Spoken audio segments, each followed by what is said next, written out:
una satisfacción enorme cuando tú apoyas a un artista. ¿Cómo llega, por ejemplo, una inspiración así a una persona como tú?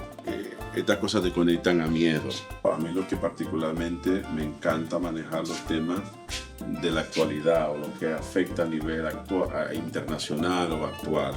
De lo que tú te acuerdas de Umbrella, porque fue para mí, revolucionó lo que era en Washington Heights, lo que era un sitio para disfrutar música. Las obras de arte tienen una energía importantísima. Hay muchísimo que han tenido que dejar el arte para sobrevivir, entonces yo lo que me puse a hacer es crear negocios para soportar el arte.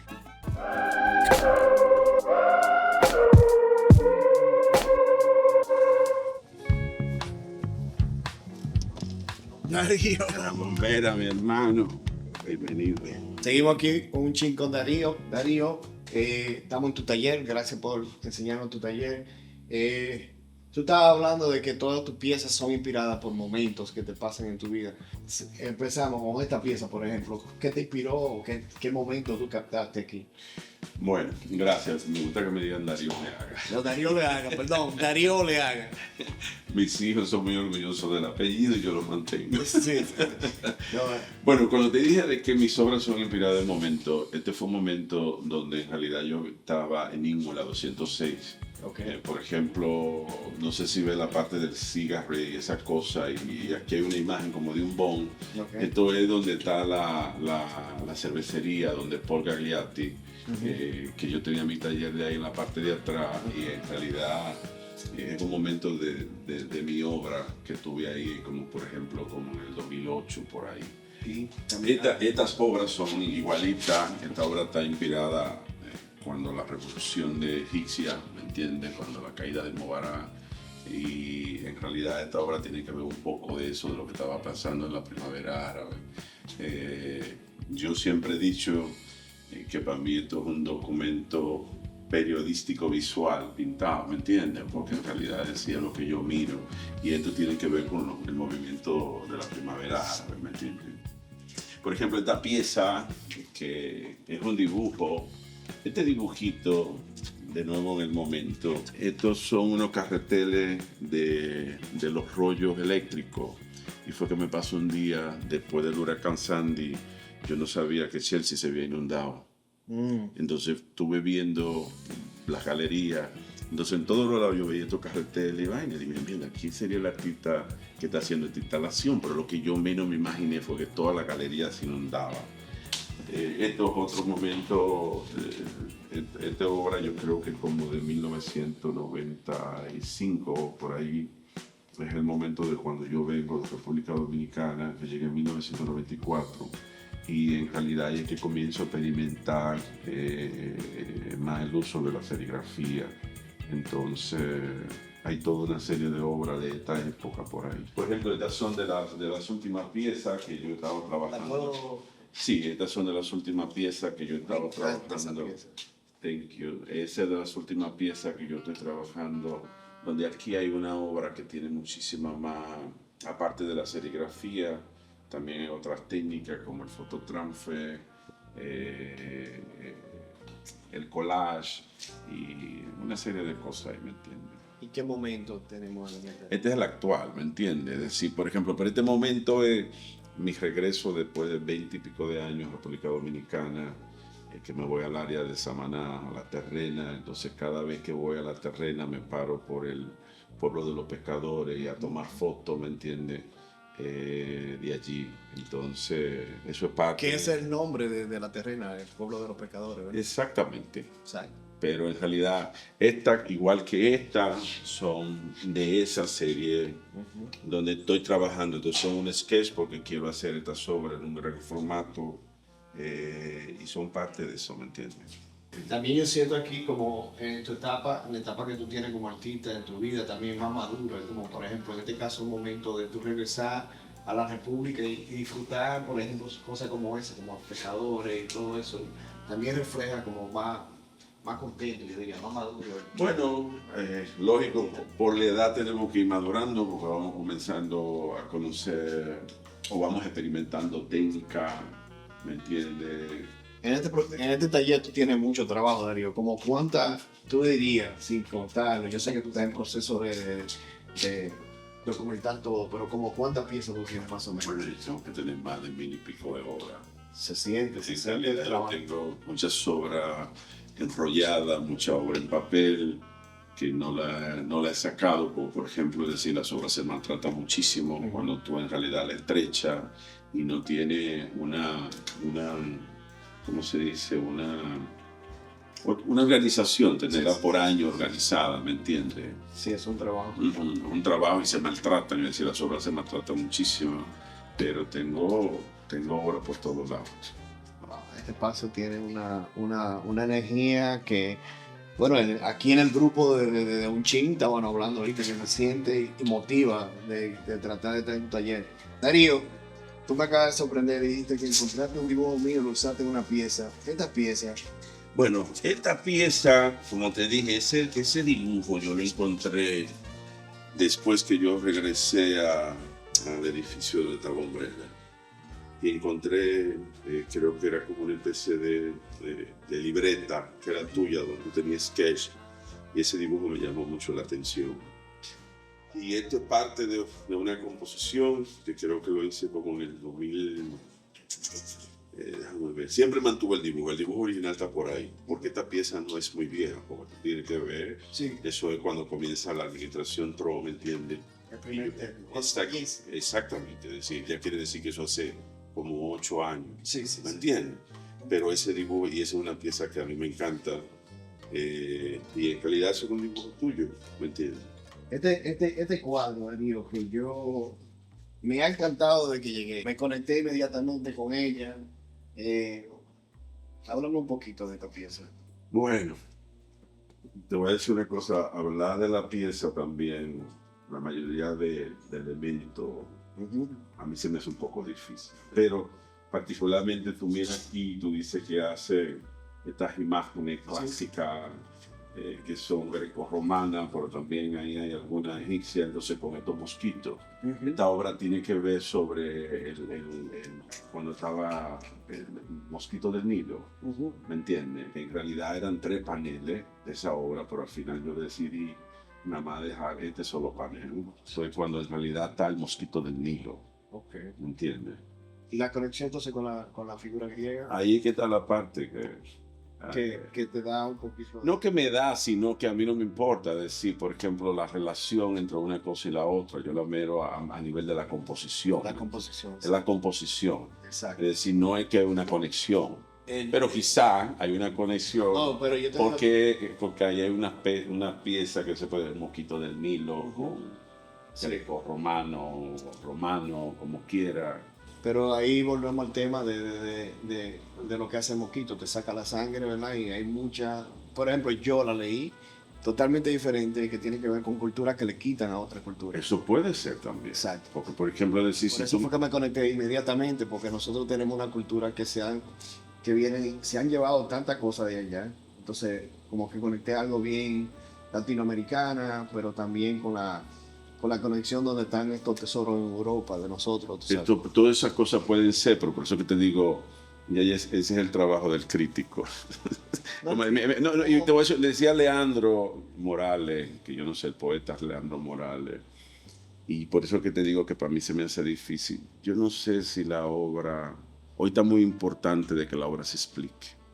El mismo Picasso decía antes, decir, es lo que tú sientas, porque lo que tú sientes y lo que yo siento son 2 cosas diferentes, ¿me entiendes? Entonces, por eso que digo, a mí me da un poco de explicar, porque al final como que se desbarata toda la imagen de lo que tú miras y lo que yo es, ¿me entiendes? Entonces, eso me dice Leandro, la obra no se explica, me dice, no me expliques más, porque yo en realidad... Tenía otra lectura. No, que no me explique nada, porque no, yo quiero lo que yo siento, no lo que tú me digas, Exacto.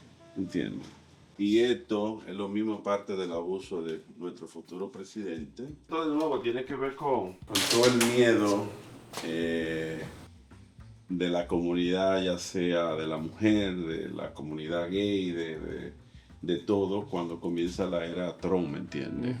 Entonces, como te digo, a mí lo que particularmente me encanta manejar los temas de la actualidad o lo que afecta a nivel internacional o actual.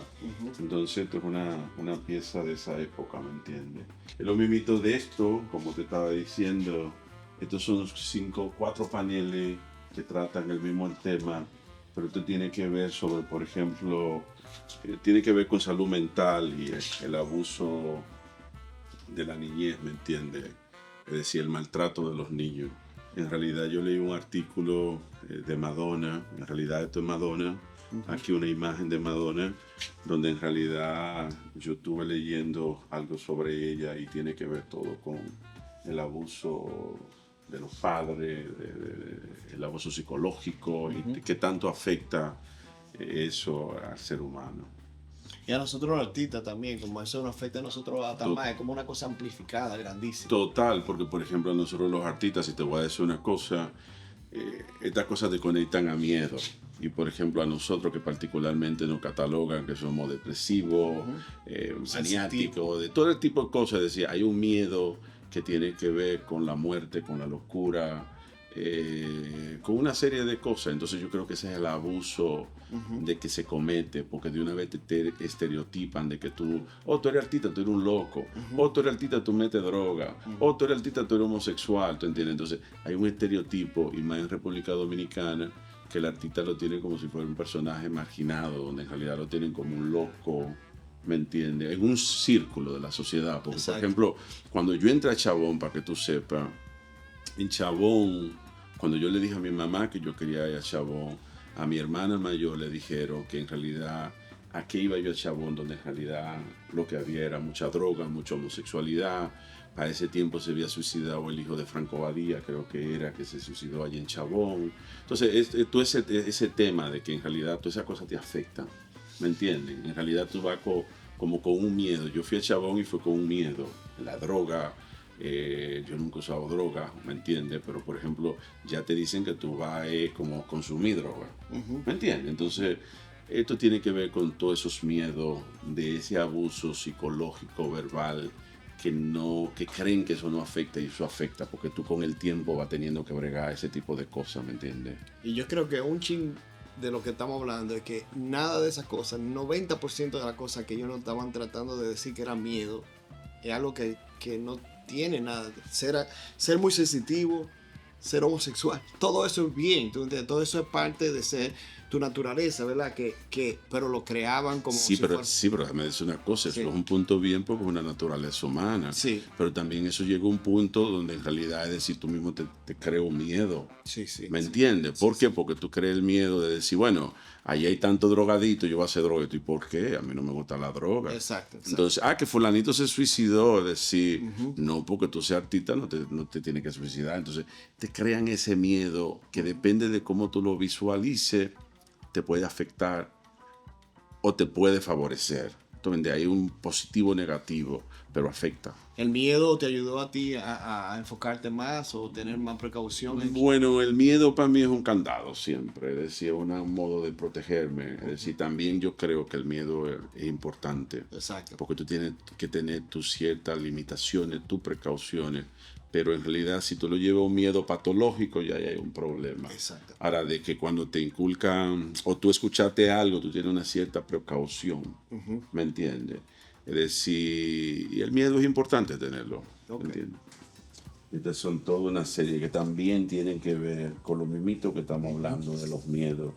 Y estos eran unos sueños que yo tuve con un perro rojo, pero entonces después me puse a investigar sobre la procedencia del perro rojo. En diferentes culturas el perro rojo tiene un significado. Para los tibetanos es una parte bien espiritual, ¿me entiendes? Para los mexicanos creo que también es una parte espiritual, porque por ejemplo lo usaron muchísimo. Pero esto fue una serie que yo hice con relación a eso, ¿me entiendes? De esos perros rojos. Seguimos aquí con un chin. Darío, esta pieza me llamó la atención. Una, porque tiene el elemento del peso enfrente. Hablamos un poquito, un chin de esta pieza. Bueno, esa pesa tiene mucho peso. Porque en realidad esto fue un artículo que yo leí, no sé de qué lugar fue, pero aquí en Estados Unidos, Ajá. de esa personaje que se llama, creo que Amanda Warford, no sé, Ajá. y donde en realidad la metieron presa porque cuando ella tenía relación, Ajá. voceaba mucho, gritaba mucho. Gozaba mucho. Bueno, parece que gozaba, pero ella gritaba. Entonces, lo que pasa es que me llamó la atención un país tan liberal como este, Sí, sí, de que sí. se den ese tipo de cosas, de que una mujer porque esté teniendo relaciones y grite, el town la lleve y la metan presa, ¿tú entiendes? Sí. Entonces, por eso es que esta pieza tiene mucho peso. Es una pieza muy interesante. También el uso del peso conecta a mi niñez cuando en las carnicerías, ¿me entiendes? Entonces, pero es una pieza interesante. En tu trabajo hay mucho, por ejemplo, cómo tú, en ese caso, cómo tú llegaste a esa imagen, no te acuerdas cómo fue, si fue que viste un artículo, o es que tú te sientes en tu estudio a buscar, o cómo llega, por ejemplo, una inspiración así a una persona como tú. Bueno, porque tiene una conexión, de nuevo te digo esto, que el peso tiene una conexión con la niñez. Uh-huh. Entonces, por ejemplo, aquí hay una conexión con el descubrimiento de la sexualidad en la niñez también. Exacto. ¿Me entiendes? Darío, aquí estamos en tu casa. De nuevo, gracias por darnos un chin de tu tiempo. Yo sé que tú eres una persona muy ocupada. Para los que no conocen, la historia tuya y mía comienza en el mundo del arte a través de un amigo, pero tú me rentas un espacio donde tú tenías un club que se llamaba Umbrella. Háblame un poquito del nombre Umbrella y lo que fue Umbrella para ti en esos tiempos. Bueno, gracias a ti por venir. En realidad, para mí es un placer. Ahí yo comencé un taller para pintar y al final el taller, después llegó la oportunidad de coger un espacio y en realidad ahí yo comencé a visualizar un club. Entonces, después que me metí en el negocio del club, que siempre he hecho lo de la parte de buscar, hacer negocio y por soportar el arte, porque por ejemplo, decir la generación de nosotros que vino era, todavía lo es, muy difícil de nosotros poder vivir del arte. Es decir, hay muchísimos que han tenido que dejar el arte para sobrevivir, entonces yo lo que me puse a hacer es crear negocio para soportar el arte. Un chin nace de muchas conversaciones que tenían un amigo en común que también estaba tratando de crear una revista. La idea, yo quiero hacer un chin. Umbrella era un sitio que era no solamente un espacio donde la gente iba a escuchar música, pero también era como una galería de arte, porque ahí estaban unos cuadros grandísimos que tú tenías de unos santerías, de unos velorios que había en Washington Heights. La gente sentía arte, fue una combinación. Háblame un poco de lo que tú te acuerdas de Umbrella, porque fue para mí revolucionó lo que era en Washington Heights, lo que era un sitio para disfrutar música, porque tú traiste una combinación de todo, donde los artistas, todo el mundo quería estar en Umbrella. Entonces, ¿qué te digo? Yo lo que comencé fue a decir, déjame usar el poder del arte para en realidad hacer otro tipo de negocio en la comunidad dominicana. Y funcionó, ¿me entiendes? Porque, por ejemplo, decir, tú el que iba a Umbrella en realidad veía que era la cosa que inusual tú veías en la comunidad. Tuve la imagen, la vitrina de una santería como parte del decorado. Pero aparte de eso también tú te puedes encontrar, yo no sé si tú te recuerdas aquellas piezas que eran como si fuera una especie de nido que estaban haciendo unos insectos. Por eso yo lo hice en grande y también fueron parte del decorado.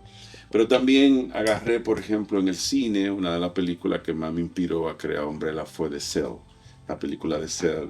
Y toda esta parte media surrealista que tiene en la película, porque tiene imágenes de Cindy Sherman, muchísimos otros artistas que eran medio surrealistas. Pero nada, y llegaste tú, te adueñaste del espacio, y traímos a Rider Ureña también, traímos a Rider, tenía su taller también ahí, y en realidad de ahí comenzamos, ¿me entiendes? Una de las cosas que yo sentía era que, por ejemplo, ahora que estoy en tu casa, que es similar a Umbrella, en esta parte, que tú tenías unos floreros diarios de decoración de flores siempre, cada día era como tu casa. Yo veía que se ponían unas flores frescas, tú ponías siempre este toque yo diría, De buen gusto, macho. no lo quería decir así, pero buen gusto, Claro que sí. pero pero buen gusto, obviamente, que tú lo tienes, pero también se sentía que no era un negocio solamente, sino era que tú querías darle a la persona que iban allá una experiencia total. Yo odio las flores artificiales. Y no que la odio, sino no me gusta. Decir, ¿para qué yo voy a comprar flores artificiales si yo puedo tener flores frescas? ¿Me entiendes? No es mi estilo, no me gusta. Yo prefiero, mejor no tengo flores. Pero en realidad en Umbrella, porque también en una época yo trabajé con un florista bien famoso brasileño. Y en realidad, es decir, toda esa experiencia yo la puse allí. Es decir, en la comunidad no se veía nunca un arreglo floral como lo podía tener el Metropolitan Museum. Y yo lo hacía, ¿me entiendes? Porque en realidad uno de los trabajos para ganarme la comida, en realidad yo trabajé con un diseñador brasileño. Como tenía mi oficina arriba, yo me acuerdo todo el trabajo que tú le metías al día a día, antes de que la noche empezara, que oye, yo creía que tú eras casi más ausente de la noche. Era el trabajo que se hacía en preparación del espacio y de eso. Bueno, a mí no me gusta la noche, particularmente, nunca me gustó. De nuevo caí en ese negocio porque yo sé lo difícil que era hacer negocio con arte, ¿me entiendes? Y la idea de esto fue para soportar mi arte. Y eso es lo que he hecho, todos los negocios que he hecho, porque después de Umbrella salieron muchísimos negocios similares, salió Amber Room, salió CD 56, en realidad eran negocios similares y todos tenían que ver conectados con el arte, ¿me entiendes? Darío, en conversación ahorita estaban hablando fuera de la cámara que no hay nada que se siente tan bien como comprarle una pieza de arte a un artista y apoyarlo. Háblame un poquito de cómo tú te sientes de eso. Bueno, es una gran satisfacción, ¿me entiendes? Porque, por ejemplo, cuando tú apoyas a un artista, tú estás apoyando el crecimiento del artista, ¿me entiendes?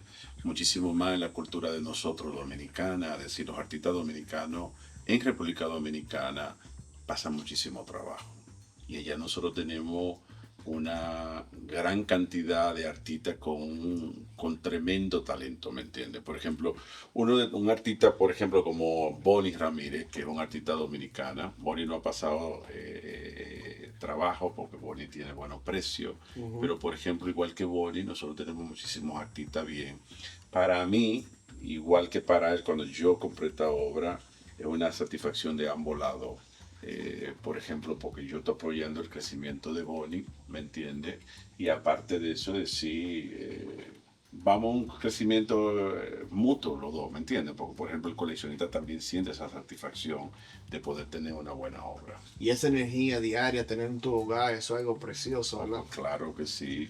Bueno, a mí nunca se me olvida alguien, me voy a reservar el nombre, que tenía una obra de Remedio Varo en su habitación. Y ella decía: no hay mejor día. En mi día, yo nunca he tenido un día mal porque yo me levanto siempre de frente del Remedio Varo, ¿me entiendes? Entonces, las obras de arte tienen una energía importantísima, ¿me entiendes? No me había dado cuenta de la pieza de Trujillo ahí también.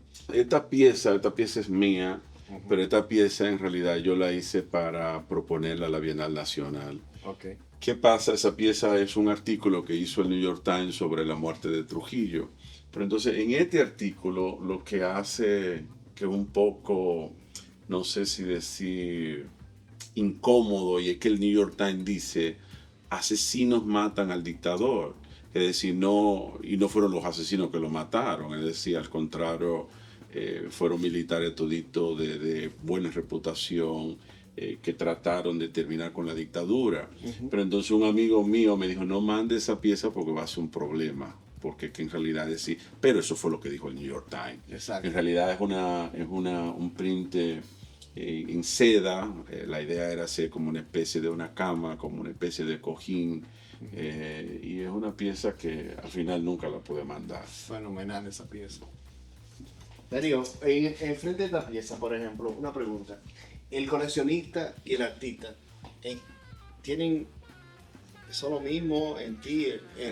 Por ejemplo, cuando tú coleccionas y cuando tú hace tu trabajo? ¿Tienen como algo en común? Una Un chin, conexión. algo. No sé, yo creo que la obra, y fue lo mismo que te dije en el taller, tú tienes que sentir algo por la obra. Sí. Algo te tiene que tocar internamente a la obra para tú adquirir la obra. Por ejemplo, esta escultura, de nuevo, de un artista afroamericano, automáticamente yo lo vi en las redes, lo contacté. Entonces, es decir, He visto varias piezas. bueno, yo tengo 3 piezas de él, lo contacté cuando estaba aquí en una residencia aquí en Estados Unidos y pude contactarlo, adquirí estas 3 piezas. Pero cuando él me mandó y me dijo, cuando tú sientas la pieza, que tú la tengas enfrente y le pongas la mano, tú vas a sentir la tierra y el campo, ¿me entiendes? Es decir, yo vengo de una tribu donde en realidad la importancia y el valor por la tierra. Y él me dijo, cuando la ve, la tenga, lo vas a sentir. Entonces, ¿por qué te digo de la tierra y el campo? Yo vengo de un campo, es decir, yo me crié como hasta los 8 años en un campo. Y en realidad, desde que vi esto, me conectó, ¿me entiendes? Esta pieza es tuya. Estas son piezas que tú estás trabajando ahora, son nuevas, son de otro tiempo.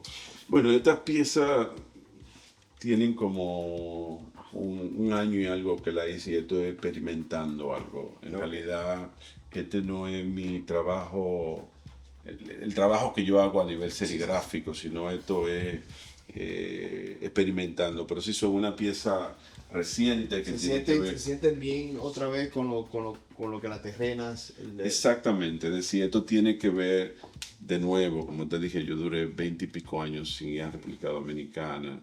Después de eso, lo que es conectar con mis raíces, ¿me entiendes? Entonces, esas piezas tienen que ver con el mar, con los pescadores, con los vendedores. Enséñame estos personajes afroamericanos, cómo son, explícame quién. Por ejemplo, dime, porque yo veo mucho